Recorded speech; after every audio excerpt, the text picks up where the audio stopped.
The following story is also available as a read-only version. Check the link in the description if you're interested. This story contains themes of anti-Semitism and Nazi worship. Rainer Henningsen was dreaming of the good old days when his encampment was attacked.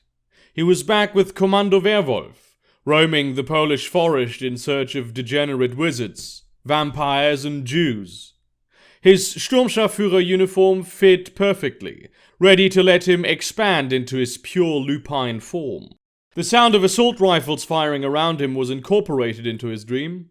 The moment he realized this, Henningsen was wide awake and on his feet. The war had been over for 20 years, and he was an ocean and a hemisphere away from Poland. As he reflexively grabbed the loaded M16 under his bed, the alarm bell started to ring. A bit late considering the battle had been ongoing for at least half a minute, and everyone was wide awake. He'd have to maul whoever had been on guard duty that night to make a point. The soldiers in his Himmler Corps had to be more competent than that. Henningsen burst out of his wood and sheet metal cabin, his eyes already adjusted to the darkness, his ears searching the perimeter. Even in the heat of a firefight, they could make out the slightest movement against the backdrop of the Peruvian rainforest. He smelled blood, mud, and gunpowder. Each of his 2 watchtowers had one light following enemy movement and another scanning the perimeter for hostiles approaching through the underbrush. At least they had the basic competence to stick to protocol. "Mein Führer!" Young Moritz was calling him over from a nearby hut. "We're under attack," he declared. Henningsen resisted the urge to roll his eyes. The boy was a half-blood, the result of one of his old brothers in arms bleeding with a jungle native. The idea that such a lesser human being could become pregnant from his Aryan seed had not even crossed his mind. But the boy turned out to carry his father's werewolf gene, and that made him valuable to Henningsen's Corps.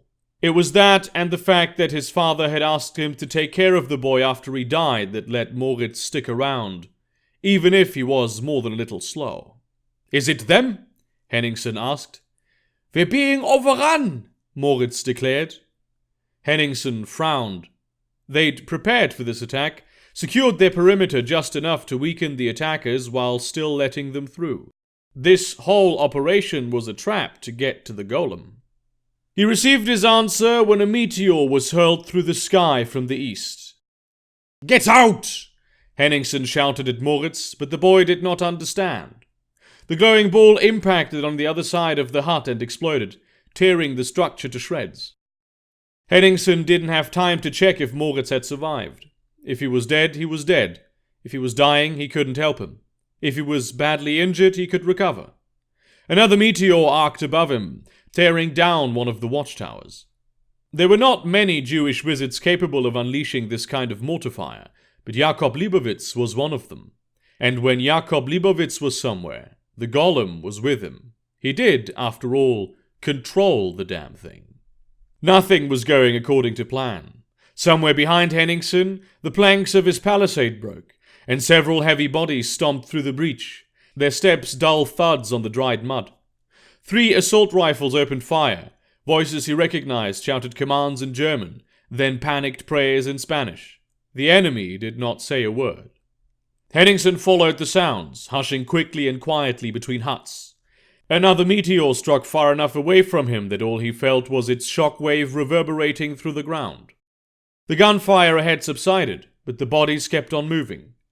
Years of learning how to assess tactical situations through hearing told him that there were 3 of them.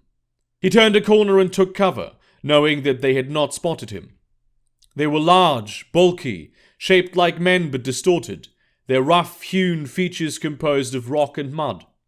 Only their hands and fingers were perfectly shaped, so they could use the AK-47s in their hands. They were golems, but they were not the Golem. The construct created solely to eliminate Aryans loyal to their race. The monster responsible for killing Klaus Müller, Laurenz Zaun, and Erich von Thule. Compared to it and the stories people told about it, these were barely cheap replicas. One of the golems turned in his direction. Henningsen fired a burst into its mouth. The shem inside of it was ripped to pieces, and the golem fell apart almost instantly as the magical force animating it disappeared. His two partners turned to see what had happened, but two well-placed bursts of fire made short work of them too. The only sound they made was collapsing on the ground. Even when they died, golems could not speak or scream. Henningsen had always found that inexplicably eerie. He ran along the perimeter, finding breaches, killing stray golems that had not been eliminated by his men. It was true what Moritz had said. Despite their best efforts, the Himmler Corps had been overrun. Henningsen had tried for years to train them into proper warriors, equipped with the skill and discipline that their ancestors exemplified in Kommando Werwolf. Maybe it was the air in South America, but in spite of their Aryan heritage, the eager kids of his militia could not hold up against the Mossad onslaught. Germans defeated by Jews. Most of them were either old or had never seen the Vaterland. There were only 6 werewolves in the militia, and Henningsen was the only one who had been in Kommando Werwolf. Moritz's father had been the other one. Still, Henningsen had a chance to do what he had planned. As the Jews advanced and the Himmler Corps fortified, he was slowly, methodically, approaching the point from which Leibowitz was launching his meteors. If he couldn't get the golem, Leibowitz would still make a good consolation prize. The wizard was alone when Henningsen spotted him. He was short, bald and bull-necked, breathing heavily as his glowing hands injected football-sized rocks with energy. He could smell the sweat dripping off Leibowitz's hook nose, the labored muttering of his Untermensch Hebrew coming from the mouth of his rat-like face. He could even make out the prisoner number inked on his forearm, glowing faintly in the dark. 5 numbers followed by a JH, standing for Judenhexer, courtesy of Silberweier concentration camp. If he left himself exposed like this, he would have precautions in place. Simply firing at him with the M16 would not do the trick. At best, the bullets would ricochet off an invisible dome. At worst, they would ricochet directly back at Henningsen. He put the gun down and pulled his Ehrendolch from its scabbard. Carefully, without making a sound, he snuck up on Leibowitz, who seemed lost in concentration. The meteors were coming less frequently now. The Jew was exhausted. Henningsen didn't see, hear, or smell anything suspicious. Still, he proceeded with care. Being a weak race, the Jews compensated with powerful magic. Leibowitz looked up toward the camp and raised his arms. The rock he'd been preparing lifted off the ground and flew toward the jungle huts in a high arch, its glow becoming more and more intense as it descended. Before the wizard could find another rock to throw, he had Henningsen's dagger at his throat. "Zeit zu sterben, Judensau," he whispered, and sliced it open with a weapon much too honorable to use on such a lowly creature. Leibowitz gargled incredulously as he drowned on his own blood. Henningsen wiped the dagger on the Jew's sleeve before letting his body drop to the ground. "That man was my friend," a voice said behind Henningsen. He flipped around, dagger already back in his hand, crouching in a defensive position. Standing at the tree line was a slim, dark-haired man with a Walter PPK in his hand. "I dislike it when people kill my friends." He spoke with what Henningsen could only identify as a Czech accent. "Who are you?" he demanded, already considering ways to leap over and disarm the man before he could get a shot off. Usually the pistol would have been little more than a mild annoyance, but considering these Jews knew who they were dealing with, it was likely loaded with silver bullets, which would be considerably more painful. "The guest of honor, apparently." The man shrugged. "I walked around in there, killing your pathetic excuse for an army. It turns out this entire event was a trap just for me." "You cannot be the golem. Golems do not speak." Henningsen estimated that he could do it, if he moved when the man least expected it. "You're not very good at deductive reasoning, are you?" He shifted, but not to raise his gun. It was for theatrics. "I do prefer Joseph. This whole golem spiel is nothing if not confusing." "I'm going to kill you, you know," Henningsen decided. "Go ahead. Others have. It never sticks." Henningsen leapt toward his left flank. He hadn't quite caught his target off guard, but moving out the straight firing line, away from his gun arm, had made reacting a bit more difficult. The first shot missed entirely, and Henningsen began his mid-air transformation. Most werewolves needed at least a minute to fully transform. Those comfortable with changing could do it in 10 seconds. Like everyone in Kommando Werwolf, Henningsen had learned how to do it in 2. Dense fur sprouted from his skin, stinging like 1,000 hot needles. His bones expanded and contracted, switching places, altering their shape. Hot pain spread through his mouth as his teeth grew to fangs, and his brain was momentarily overwhelmed by his newfound clarity of vision. Everything was louder and smelled more intensely. The burst of agony and pleasure as his inner beast broke free was short but intense. Giving into it was the key to a rapid transformation. The golem's second shot cut clean through his calf, the silver icy, blazing and caustic at the same time. It would take months to heal, but Henningsen knew how to fight through the pain. His fingernails grown into claws, he sunk them into the golem's shoulder. Blood spurted from the wound, and the man screamed. Whatever he was definitely not a golem. The next shot hit Henningsen in the belly. It was agonizing but survivable. He was not at risk of infection, even from his own bowels. Removing the bullet would be a painful experience, though. He struck the golem's right hand away with his left, sending the gun flying, and cut across his throat with his right. He could see on the golem's face that he had not expected such power, speed, and grace, even from a werewolf. When the golem fell to the ground, Henningsen was already transforming back. There were stories of golems that could talk, but there was a much simpler explanation as to what he was dealing with. If he was correct, the first thing to do when this fight was over was to get a big knife and a bone saw. Listen, we know you may have had questionable employers in the past, but it's 1976, and communism is a greater threat than past allegiances. I'm sure you understand that as much as we do. Armstead said, "You're a noted expert in jungle fighting, and it's my job to make sure that relocating to Colombia is profitable for you." The CIA man leaned back in his plastic chair. The sand-colored Uyakali River flowed just by the side of the bar's terrace. It was a fairly modern building with a stone foundation, built of mud bricks and covered in sheets of corrugated metal. Though it had no windows by the door, the interior was completely open to the terrace. "I have spent most of the last decade moving my boys from Argentina to Ecuador and back again. Colombia is the one place I've spent almost no time in," Henningsen contested. There was a time where he wouldn't even have considered talking to an American, but Armstead seemed more reasonable than most. He hated communists and had given the Jewish question some thought. He would have made a good German in another life. "Your versatility is exactly why we think you might be uniquely suited to what we need you to do. That and the fact that you have a lot of experience fighting communists." Armstead's grin revealed that he knew exactly why Henningsen's militia was called Werwölfe. "I fought the Red Army. Those dogs hiding in the forest are guerrillas. The tactics are very different." Henningsen took a sip of his beer. This was one of the few places in Peru that served Münchner Helles, and it was in no small part due to him encouraging them.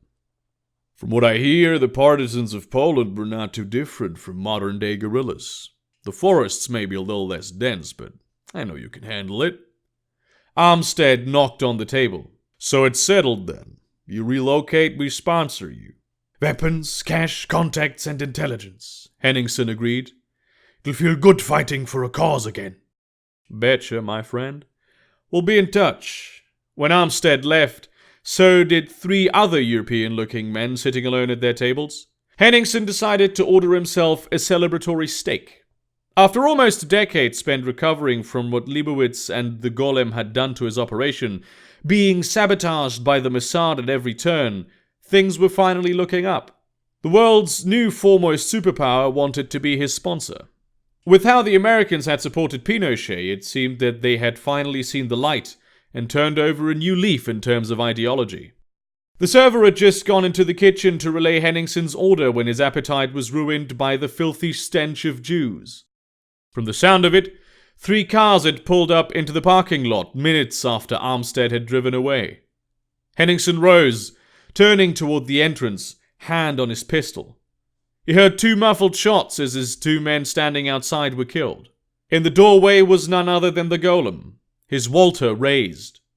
Josef had not aged a day since Henningsen had cut up his corpse and burned it on a pyre. He still looked like a man in his early 20s. Even the haircut was the same. "Fancy meeting you here," he said, and fired. Henningsen dove away, pulling his Luger, and fired back. The 5 men he had in the bar, all full-blooded werewolves, sprung into action, firing on the half-dozen Jews pouring in through the front door. Only 2 of them appeared to be actual golems, and of the remaining 4, only 1 carried a wand. He made a circular motion with it, shouting something in Hebrew, and the bullets of Henningsen and his men were caught in a faint blue glow. When the barrier dropped and the bullets fell to the ground, everyone had taken whatever inappropriate cover they could find. Henningsen himself was standing behind a Coca-Cola fridge, which, on account of being unplugged, was really more a shelf with a door. Near him, Ketzer was pressed into the small bit of wall that separated the interior from the terrace. He claimed some distant relation to the Führer himself, and though Henningsen had never seen Hitler as much more than a competent figurehead, he admired Ketzer's loyalty to the Old Reich, even though he was not old enough to have seen it himself. That was until the young man's head exploded. "They've got snipers on the other side of the river," Henningsen shouted. Then the firefight began. Time slowed down as Henningsen ducked out of his cover, killing one of the humans with a well-placed shot between the eyes. The Golem was leaping over a table, and a set of ghostly manacles were shooting at Henningsen from the wand of the wizard behind him. A Mossad Jew killed one of the werewolves who had only found a broken chair to protect himself with, while the Golem assigned to protect him was shaken by a barrage coming from 3 of his comrades. "Shoot in their mouths, you idiots!" said Henningsen as he narrowly evaded the spell and planted a bullet right in the other Golem's jaw. The construct collapsed where it stood. Pain exploded in Henningsen's knee. Josef gave him a smug wink. Henningsen pushed backward through the kitchen door, firing on him, but the Golem managed to jump out of the way. As Henningsen transformed, he looked at the terrified staff in the kitchen. All of them were Indians. It occurred to him that, in any place other than South America, the obscurors might want to have a word with a werewolf turning in front of a group of uninitiated humans. Down here, the supernatural world had simply become part of everyday life.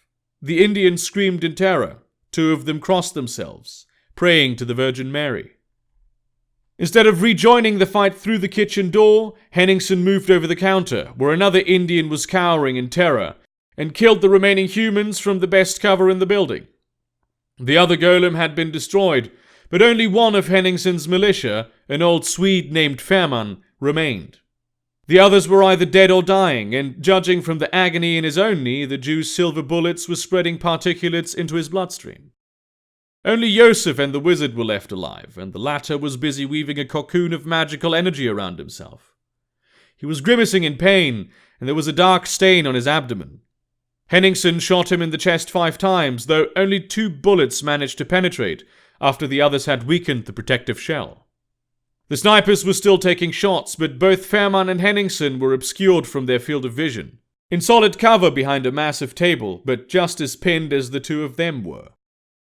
Henningsen growled and Fährmann acknowledged. He was still in the process of turning. So far, Henningsen had been unable to teach anyone the method he'd learned in Kommando Werwolf. His blood felt like it was turning to acid. Henningsen knew he had to act fast. He holstered his gun, grabbed the weeping Indian that had been manning the counter, and used him as a meat shield as he jumped back into the tap room. 3 sniper shots hit him in quick succession, then one from Josef. Henningsen pushed forward, throwing the body away as he was just a few steps from the Golem's cover, moving fast and unpredictably. A bullet from Josef's Walter strafed his shoulder, but he managed to rip it away from the man's hand, sending it flying across the terrace. There was a dull pain in his chest as the Golem planted his knee in it, then punched Henningsen in the throat with his free hand. Before he could even recover, the Golem had kicked him in the kidney. He was trying to create distance between himself and Henningsen so the snipers could safely take another shot. It was possible that they didn't know death was not the end for Josef. Henningsen pushed in, clawing open the golem's chest, snapping at his throat. Unlike the Mossad snipers, Fairman definitely knew that his bullets would do little to hurt Henningsen. He tried to grapple the golem, but found himself being leveraged against the man's hip and spun over, directly into the firing line of the snipers. His Luger was suddenly gone from his holster. The sniper's bullet cut through his foot. Yusuf had the gun in his hand, pointing it down at Henningsen, grinning as blood dripped down the corners of his mouth. Even a werewolf was likely to die from a close-ranged gunshot to the head, no matter if the bullets were silver or not. Another sniper shot hit Henningsen's uninjured kidney. He felt the wolf's death rage well up in him, forcing him to spring into action. The golem's eyes went empty. Blood streamed down the back of his neck, and his forehead seemed strangely deformed all of a sudden. He keeled over and fell on the tables that had been his cover only moments before. Henningsen jumped up and into cover when a sniper bullet would have gotten him in the head. Fairman was peeking out from behind a table, his own Luger in hand. The old Swede had just saved Henningsen's life. The Scorpion was grinning like an idiot when his convoy rolled into Henningsen's encampment. He had every reason to, and frankly, Henningsen himself wished he could be as happy as his new trafficker friend. Fortaleza de Vanze was the main base of his Hombre Lobos, and it was the best place he'd lived in years. It had reinforced concrete walls, 6 permanent buildings, the tallest of which was 4 stories high, and ample access to hot water, electricity, and even satellite television. It was his own personal palace in the jungle, the place where he coordinated his operations from Loreto to Vichada. As much as he hated to admit it, Henningsen was getting old. He could still go on long hunts in the depths of the forest for weeks on end, but whenever he returned, he was happier about the amenities of settled life than he had been as a young man. Opening his ranks to men with no Aryan heritage had caused a great influx of perfectly acceptable, sometimes even tough, new werewolf soldiers to add to his pack. Of course, only those of pure blood could join his Totenkopfstaffel, but the natives were capable and knew their place. Working for the CIA kept his arsenal stocked with the latest gear and provided a constant baseline of missions to keep his men in shape. The biggest source of income, however, had become the Gentlemen of Kali. Protecting their labs and smuggling routes, hunting down their rivals, it was the kind of work that kept the militia sharp and experienced. It was rare that Henningsen could join his men on missions, but whenever there was tracking to be done, he tried to be there. It instilled a kind of nostalgia for his SS days that nothing else could. Fairman, wearing the black uniform of the Totenkopfstaffel, searched the Scorpion himself, while his underlings checked the trafficker's goons. The old Swede had proven to be a loyal compatriot, and was acting as Henningsen's official right-hand man. "Rainer, hermano, how are you doing today?" The Scorpion hugged Henningsen. It was common in these parts, but he still had to get used to it. "Happy New Year! I bring you gifts from Gilberto and Miguel, eh?" He opened a minibus. It was filled almost to the ceiling with bricks upon bricks of cocaine. It would probably sustain his entire platoon for the whole year. Henningsen smiled at the prospect. Cocaine was the second best nostalgia drug he had. "You do realize 1988 started 5 weeks ago, yeah?" Henningsen asked. The Scorpion shrugged. "There is a lot of work to do, eh? I also have a special gift for you from me, personally." He waved Henningsen over to his truck, where one of the sicarios was already holding a brown paper package not much larger than a brick of coke. Curious, Henningsen opened it with his Ehrendolch, seeing something made out of red fabric. He already had an idea what it could be. Calling over some of his men, he carefully began to unfurl a gigantic swastika banner. It almost brought a tear to Henningsen's eye. "How you like it, hermano? It is original. It used to hang from the Berlin Gate, eh?" "This is a great gift, Kamerad. I'll have to keep it small, though. Maybe hang it in my office." It was the best gift he had received in years, maybe decades. "What, you afraid someone will come and judge you for being a Nazi? Hombre, this is your kingdom, que no? The thing fits right on your biggest building, perfectly. Maybe hang it from the balcony." Scorpion sounded almost offended. Henningsen shook his head. "Not at all, but this won't do well in the jungle, eh? I want to preserve this. It's important to preserve your heritage, show pride in it. Have some Nationalstolz. I understand. You have honor, eh? The Scorpion nodded, grinning. Let's talk the business then. This year we want to move some of the laboratories, and we want you to find some new good locations.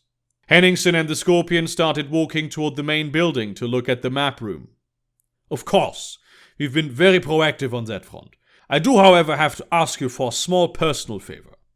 I need to get in touch with someone. Oh, hermano, I know everybody. The Scorpion seemed pleased with himself. Someone is after me. Has been for years. I have killed him many times, but he keeps coming back. Right now I know where he is, but if I go there and kill him, his Jew friends will simply find him and put him back together. Even if they find a sum, they will be able to regenerate his entire body. Who is this undead man you cannot kill? The Scorpion sounded surprised. He calls himself the Golem, but he isn't a Golem. He's not undead either. The undead stay dead when you kill them, but revenants can always come back, and fully alive. The Scorpion shook his head. I have never heard of this revenant, and it sounds very confusing. They are extremely rare. Very few people know how to make them, and even less know how to destroy them. The fact that the Scorpion did not know about revenants was convenient. Henningsen could leave out some key facts and not worry about what he'd do with them. Then it will be a challenge, eh? Don't worry, hermano. I will find your brujo.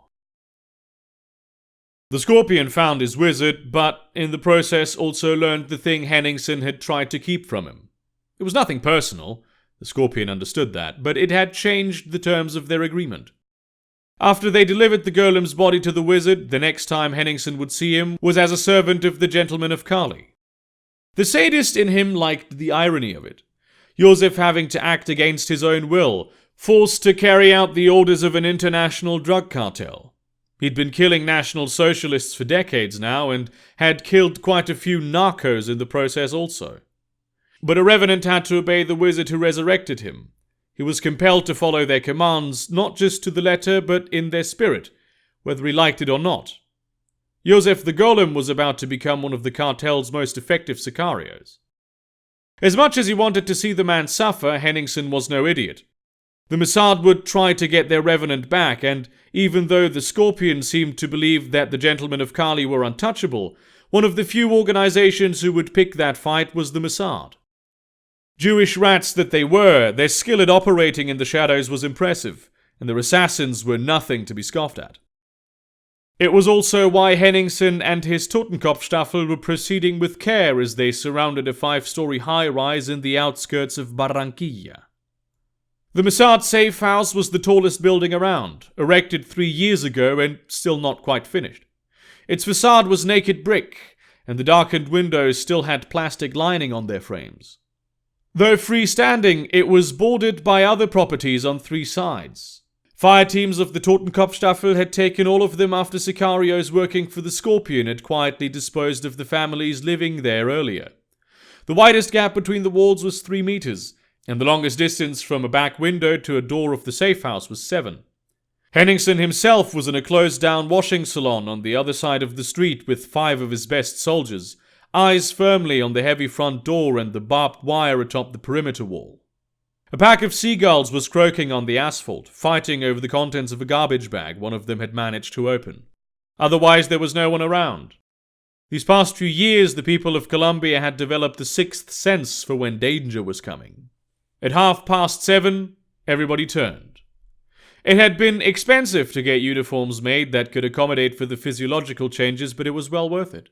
When the clock struck 1933, it was time to breach. Glass broke as all 4 fire teams moved simultaneously. Henningsen crossed the street, blasting the locking mechanism of the front door away with his Spaz 12 shotgun, then rolling adeptly underneath the cone of MP fire of the 2 golems posted on the other side. Unlike the ones the Mossad usually employed for jungle operations, these were crafted to at least resemble humans. On the street, clad in many layers of clothing, they might have passed for severely deformed people.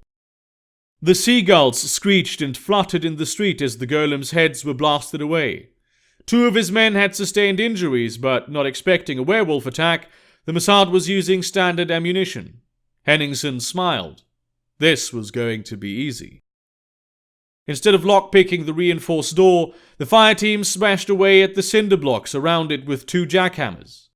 Henningsen could hear that, on the other 3 sides of the building, the other fire teams were doing the same.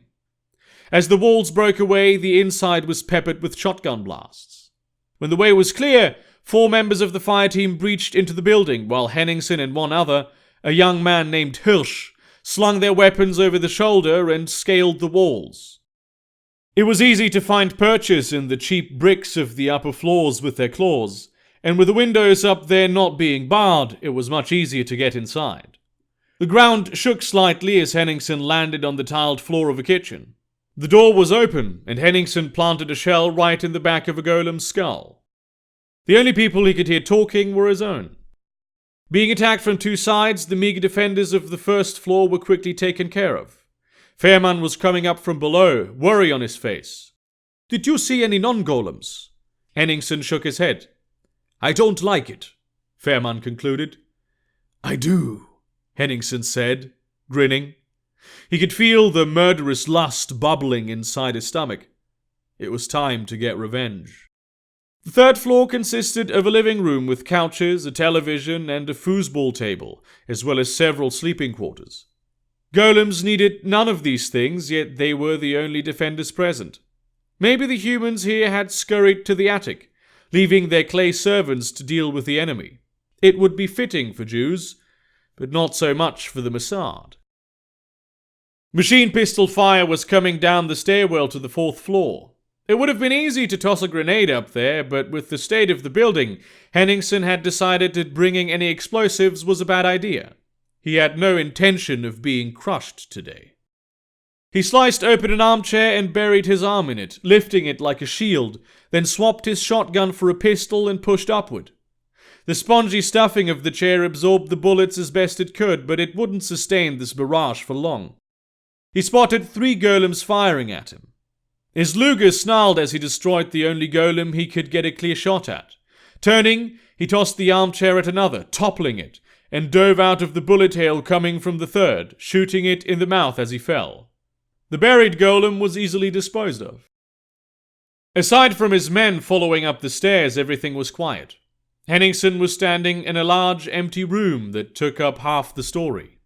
The only door, leading to the southern half of the level, had a name written on it: Yosef ben Yehuda. Finally, it was time for the golem to die.